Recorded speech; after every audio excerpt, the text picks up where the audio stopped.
affaiblir. La manifestation d'hier soir n'est pas une première. 7000 personnes s'étaient déjà mobilisées le 29 mars à Carhaix pour défendre leur maternité et leurs services de chirurgie. Un seul mot d'ordre, maintenir l'hôpital de proximité. Mon fils qui est là et qui a 5 ans et demi lui doit la vie. À un quart d'heure près, s'il n'y avait pas eu l'hôpital de Carhaix, j'aurais perdu mon fils et fort probablement ma femme. Pour mieux se faire entendre, le 24 avril, 18 personnes, dont le maire de Carhaix, Christian Troadec, occupent l'agence régionale d'hospitalisation. L'opération tourne court. En soirée, les forces de l'ordre évacuent les manifestants. Le député UMP du Finistère, Christian Ménard, arrive sur les lieux et annonce qu'il réclame un moratoire jusqu'en 2010. Mais on parle bientôt d'un rapport sur l'hôpital de Carhaix. Le directeur de l'agence régionale d'hospitalisation se base sur cette analyse pour justifier sa décision. Il l'a rappelé sur notre antenne hier soir. Le rapport que j'avais demandé aux conseillers généraux des établissements de santé a mis en évidence des dérogations tout à fait inacceptables sur la réglementation du droit du travail, avec des praticiens qui, par exemple, ne respectent pas le repos de sécurité, travaillent le lendemain de leur garde. Et je vous donne qu'un exemple, mais si ce type de pratique aboutit à un préjudice pour un malade, ces praticiens, de même que les autorités de l'hôpital qui ont validé ces tableaux de garde, se retrouvent pénalement responsables et pénalement condamnables. Ce discours résonne comme un écho aux propos de Nicolas Sarkozy qui présentait le 17 avril dernier le projet de réforme des hôpitaux. Bonjour mesdames. Monsieur le Président, bonjour. La fermeture des hôpitaux, c'est si on ne fait pas de réforme de l'hôpital. L'hôpital doit donc s'adapter. Des services de chirurgie ou des maternités qui n'offrent plus de sécurité suffisante seront reconvertis.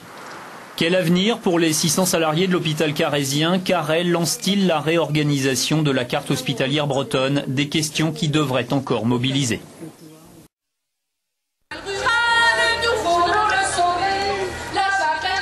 À peine débarqués de Carhaix, les troupes ont défilé ce matin dans les rues de Rennes, organisées et motivées direction l'ARH. Objectif, défendre coûte que coûte les services maternité et chirurgie, pétition à l'appui. Signature donc de tout le centre-ouest Bretagne. Donc c'est pas du bidon, c'est de la dynamite. Pendant que la délégation d'une douzaine de personnes découvrait à huis clos les conclusions du rapport de la mission d'expertise, plus de 300 personnes, personnel hospitalier, élus, mais aussi tout simplement habitants, manifestaient au pied du bâtiment. Je ne vois pas pourquoi en Centre-Bretagne, on devrait être obligé de faire 1h30 de trajet pour avoir droit aux soins de l'hôpital, qui sont quand même, qui font partie des bases de notre société et économiquement parlant, avec tout ce que ça peut entraîner aussi, quoi. S'il n'y a pas de maternité à Carhaix, les gens ils vont soit accoucher à la maison ou dans leur voiture ou dans le camion des pompiers, mais est-ce que c'est ça qu'on veut aussi pour nous? Vers 12h30, la délégation ressort de l'entretien écourté, dépitée. Je ne sais pas si vous avez pu lire ce que je vous ai mis au carreau, mais je vous ai mis un mot, cata. C'est la cata. On va vers une restructuration, c'est vers là qu'il va nous mener. Il nous a donné des chiffres et des chiffres qui nous cassent bien, quoi. Privilégier l'ambulatoire, favoriser la périnatalité et l'hospitalisation à domicile, les orientations du rapport font peur. En début d'après-midi, une deuxième délégation est reçue. Cette fois, le maire de Carhaix et président du conseil d'administration de l'hôpital est présent, bien décidé à ne pas laisser tomber. On va rester là. Merci. On passe la nuit ici. En milieu d'après-midi, 2 cars sur 4 ont repris la route, laissant au pied de l'ARH une cinquantaine de manifestants toujours très mobilisés. Aujourd'hui, de tenir satisfaction, je crois qu'il faut qu'on jette maintenant nos dernières forces dans la bataille. Et puis c'est à partir d'ici qu'on va s'organiser. Donc on ne quittera pas l'ARH avant d'avoir obtenu satisfaction. Ne pas partir sans obtenir satisfaction. Mais c'était sans compter l'intervention des forces de l'ordre. Après 7 heures d'occupation par des élus finistériens et les défenseurs de l'hôpital, la police vient d'entrer dans les bureaux. 5 étages plus bas, les manifestants n'en reviennent pas. Ils ont défoncé la porte, c'est nul. Nous on est sans violence ici et puis voilà comment on réagit avec nous, c'est lamentable. Moment de flottement. Depuis le début de l'après-midi, pourtant, la manifestation était plutôt bon enfant. 18 personnes occupaient la RH afin de forcer le directeur Antoine Perrin au dialogue. Quelques heures plus tard, c'est eux qu'on a forcé à quitter les lieux.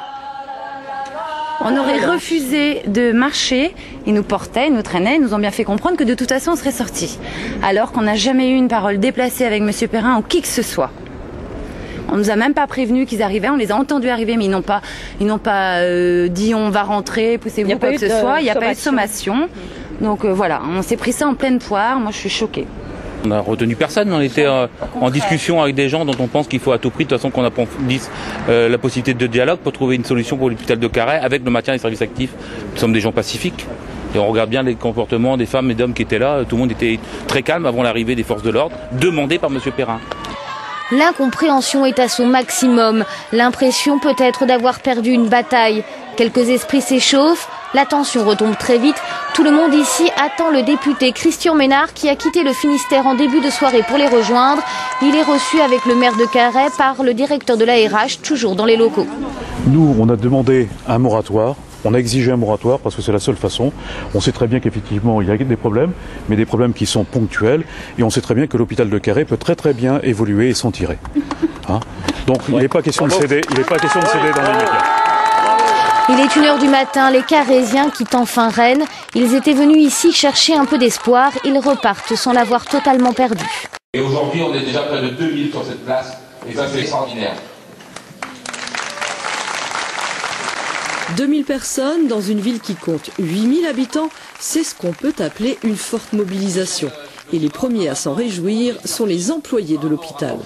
On travaille pour trouver des solutions, on sent qu'il y a vraiment une union de la population du Centre-Ouest Bretagne, des élus, des usagers, du personnel paramédical, et ça, on en a vraiment besoin. Le rapport alarmant rendu public lundi n'a donc pas entamé la confiance des Carhaisiens dans leur hôpital. Un rapport qui faisait état d'un nombre plus élevé que la moyenne de décès, de césariennes et de maladies nosocomiales.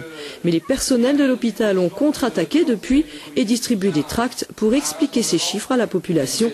Et le message est passé. Alors ça m'étonnerait quand même qu'il y ait un taux de mortalité aussi important. Vous ne croyez pas aux chiffres? Pas, non. Non, les chiffres, on a fait ce qu'on veut, les chiffres. Moi, j'ai été plusieurs fois hospitalisée. Je suis très contente de Carhaix. J'ai été opérée de la hanche. Mon mari a été aussi opéré de la hanche à Carhaix. Très satisfait. Moi, je suis pour l'hôpital. Hein. J'ai eu mes parents qui ont été à l'hôpital. Ils ont très bien été soignés. J'ai rien à redire de l'hôpital de Carhaix. Tous ceux qui se sont rassemblés ici sont unanimes. Si la maternité et la chirurgie devaient fermer, cela signerait la mort de l'hôpital et la fin de l'accès aux soins pour toute une population. Quand on a une urgence, où voulez-vous qu'on aille? On est loin de partout. Si on envoie les gens à se faire soigner à Quimper ou à Brest, il y a le malade déjà lui-même, mais il y a aussi toutes les familles, comment on va faire pour les visites et tout. Les Carhaisiens ont le sentiment de se battre pour eux, mais pas seulement. La liste est longue, des petits hôpitaux menacés par la rationalisation des soins. Et après...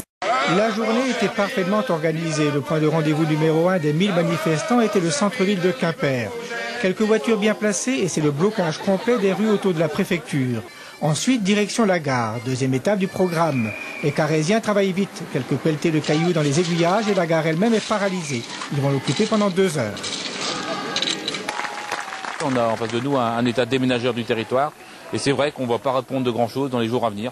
Nous, on a fait notre boulot, on a voulu montrer que cet hôpital était viable, qu'il pouvait se développer. Maintenant, ça va être l'exaspération de la population qui est abandonnée, oubliée par l'État et qui voit un État en plus s'opposer à ses droits vitaux sur son territoire. Roselyne Bachelot vient de promettre 1 million d'euros pour le centre périnatal, la gériatrie et une hélice-station. C'est la contrepartie de la fermeture de la maternité et de la chirurgie. Cette annonce ne fait qu'exacerber la colère des défenseurs de l'hôpital. Ce n'est pas avec ce million d'euros qu'on va maintenir nos activités. Nous, ce qu'on attend, c'est l'autorisation de poursuivre nos activités d'aujourd'hui. Et Mme Bachelot ne les annonce en rien. C'est du n'importe quoi. Quand j'ai lu son discours hier soir, du 27 mai, il y a du tout et du n'importe quoi dedans. Elle ne tient pas compte de rien du tout. Il n'y a aucun argument pour fermer cet hôpital sérieux et indiscutable. C'est clair. Donc c'est une honte. La troisième étape est à nouveau devant la préfecture où l'on installe le pique-nique. Pendant ce temps, le comité de défense rencontre le président du conseil général. Mais les gendarmes mobiles entendent débloquer le centre-ville.